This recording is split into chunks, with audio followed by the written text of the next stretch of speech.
წყალმომარაგების პრობლემა ხელვაჩაურს წლები აქვს. Ამ საცხოვრებელი კორპუსებისთვის წყალი 5 წელია გაიყვანეს. დაბასა და მის სოფლებში ვითომ წყალი არის, რეალურად კი ონკანებში არ მოდის. ირკვევა, რომ მაღალ სართულებამდე სასმელი წყალი ვერ აღწევს. წვიმის შემთხვევაში კი მიწოდებას საერთოდ წყვეტენ. წყალს წნევა არ აქვს. არ ამოდის. დღეს ძალიან ცუდი ინფორმაცია მოვისმინეთ ტელევიზიაში.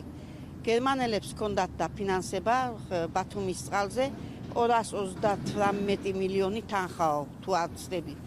და ისიც უკვე შეჩერდა. ეს თუ არ გაგრძელდა და ასე შეჩერდება, რაც გვაქვს, ისიც გაქრება, აღარ იქნება ეს წყალი, მე მგონი წნევით. ოდნავ რომ გაწვიმდება წყალი, მაშინაც არ გვაქვს სად. რა თქმა უნდა, ამ შეწყვეტის ნიადაგზე საერთოდ უწყლოდ დავჩებით და ალბათ დაუბრუნდებით ძველი მას ჭებით, რომ სარგებლობდით 2 საათით.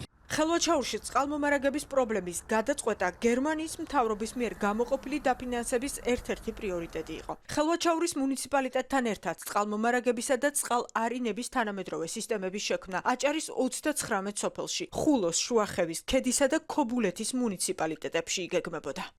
გერმანიისგან დაფინანსებული ინფრასტრუქტურული და ენერგეტიკული პროექტების შეჩერების შესახებ ცნობილი გერმანიის ელჩის განცხადებიდან გახდა. პეტერ ფიშერი სოციალურ ქსელ X-ზე წერს, რომ 227 მილიონი ევროს დაფინანსება სამთავრობო უწყებებისთვის ოლიგარქიული რეჟიმის მხრიდან ევროკავშირზე უარის თქმისა და ქვეყანაში მიმდინარე საპროტესტო აქციების გამო შეჩერდა. აქვეა განმარტება, რომ გერმანია საქართველოში სამოქალაქო საზოგადოებისა და კანონის უზენაესობისთვის სასიცოცხლოდ მნიშვნელოვან პროექტებს დააფინანსებს.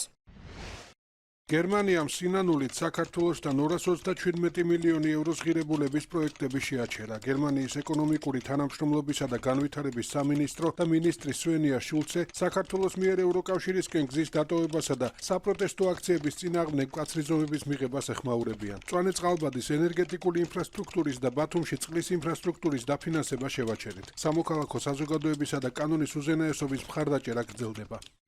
ოფიციალური ბერლინის გადაწყვეტილებაზე ოლიგარქიული რეჟიმი თავს ჩვეულებრივ პროპაგანდისტულ სტილში იმართლებს. სტრატეგიულ პარტნიორებს აკრიტიკებენ და ამტკიცებენ, რომ ბიუჯეტიდან ყველა საჭირო პროექტის დაფინანსებას გაწვდებიან. თუმცა როგორ ეს კახაკალაძეს არ დაუკონკრეტებია. თუ კი რაიმე აუცილებლობა არსებობს, რაიმე სფეროს დაფინანსება იქნება ხელშეწყობა, დღეს საქართველოს ბიუჯეტი არის მზად იმისთვის, ყველანაირი თვალსაზრისით ეკონომიკურად, ყველანაირად გვერდში დაუდგებით ყველას და დავეხმარებით. თანხებით შანტაჟი, ხან კანდიდატის სტატუსის შანტაჟი, ხან მოლაპარაკებების გახსნა არ გახსნის შანტაჟი, ეს კატეგორიულად მიუღებელია ჩვენთვის. არადა ხელისუფლების ღია ანტიდასავლური პოლიტიკა და საგარეო კურსის ცვლილება გახდა იმის მიზეზი, რომ სტრატეგიულმა პარტნიორებმა ოლიგარქის პარტიასთან ურთიერთობების ფუნდამენტური გადახედვა დაიწყეს. ხელისუფლების ოპონენტები ამბობენ, რომ საქართველოს მსგავსი პატარა ქვეყნებისთვის ფინანსური დახმარების შეჩერება კატასტროფული შედეგების მომტანი იქნება. ყველა მოქალაქეზე აისახება და ეკონომიკურ კრიზისსაც გააღრმავებს. ოპოზიცია პასუხისმგებლობას ოლიგარქს აკისრებს და აცხადებს, რომ საქართველოს დასავლური კურსის დაბრუნებისა და პოლიტიკური კრიზისის დაძლევისთვის გამოსავალი ახალი არჩევნების ჩატარება. როცა ჩვენი ევროპელი მეგობრების პრეზიდენტები საუბრობენ, რომ არჩევნები არ იყოს სამართლიანი და ახალი არჩევნები კრიზისიდან გამოსავალი, ეს არის ის გზა, როგორც შეგვიძლია დაუბრუნდეთ ევროპულ გზაზე, ავირჩიოთ, ჩავატაროთ ახალი არჩევნები, რომ მივცეთ საშუალება ჩვენ დასავლურ პარტნიორებს, რომ კვლავაც აღადგინონ ურთიერთობები. გერმანიის ფედერაცია, რომელიც ჩვენი სახელმწიფოებრიობის აღდგენის დღიდან უპრეცედენტოდ დიდ დახმარებას უწევს ჩვენ სახელმწიფოს, დღეს იძულებულია რომ შეაჩეროს დახმარება, იმიტომ რომ დღეს ქვეყანაში ხელისუფლება აქვს მიტაცებული რუსულ რეჟიმს, მიტაცებული აქვს ჯგუფს, რომელიც პირდაპირ ეწინააღმდეგება დასავლურ ინტერესებს. ეს არის ხელისუფლების ბრალი.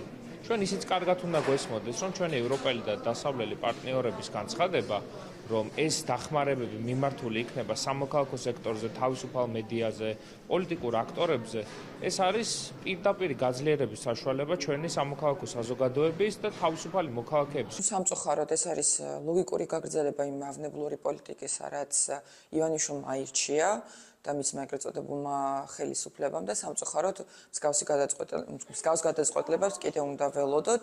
რუსული კანონის მიღების შემდეგ მოკავშირეებმა ოლიგარქიული რეჟიმის მიმართ სანქციების დაწესება, თანამშრომლობის გადახედვა და პროგრამების შეჩერება დაიწყეს. ევროკავშირი და ამერიკის შეერთებული შტატები ერთ-ერთი პირველები იყვნენ, ვინც ეს პოლიტიკური განაცხადი გააკეთეს, რასაც ევროკავშირის ცალკეული ქვეყნების გადაწყვეტილებები მოჰყვა.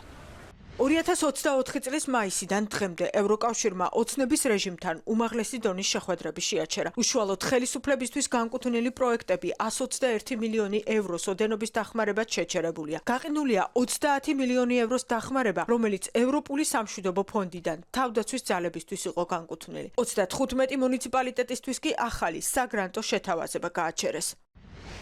ოლიგარქიული რეჟიმის ანტიდემოკრატიული ქმედებებისა და მოქალაქეებზე ბრუტალური თავდასხმების გამო საქართველოსთან სტრატეგიული პარტნიორობა შეაჩერა ამერიკის შეერთებულმა შტატებმა. ამერიკამ გაურკვეველი ვადით გადადო და გააუქმა საქართველოში დაგეგმილი ერთობლივი სამხედრო წვრთნა ღირსეული პარტნიორი, რასაც დაემატა 95 მილიონ დოლარზე მეტი დახმარების შეჩერება, რომლითაც ძირითადად საქართველოს სამთავრობო უწყებები სარგებლობდნენ.